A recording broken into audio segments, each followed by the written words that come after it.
מרחב זמן וזמן מרחב. מרחב זמן הוא העולם הפיזי הגלוי, אותו אנו חווים כעת כישויות מודעות בגלגול. זהו תחום הפיזיקה וחמשת החושים המוכרים. זמן מרחב הוא העולמות הבלתי נראים, המטאפיזיים, אשר ידועים גם כמישורים הפנימיים. זהו עולם של כוונה ושל הלא מודע.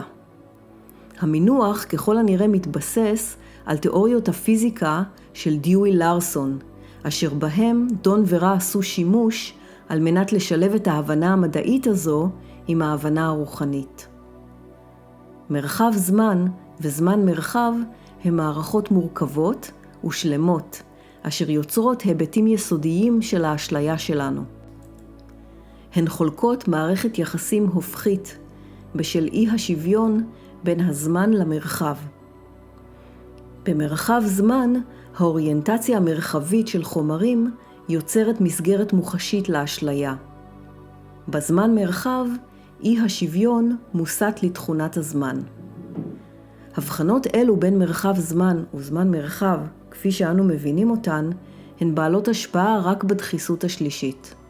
אולם, הדחיסויות הרביעית, החמישית ובמידה מסוימת גם השישית, פועלות בתוך מערכת מסוימת של מרחב זמן וזמן מרחב מקוטבים. הערה: ר"ם משתמשים במונח זמן מרחב גם כדי לציין את מעבר זמן השעון ולוח השנה כפי שאנו מכירים אותו.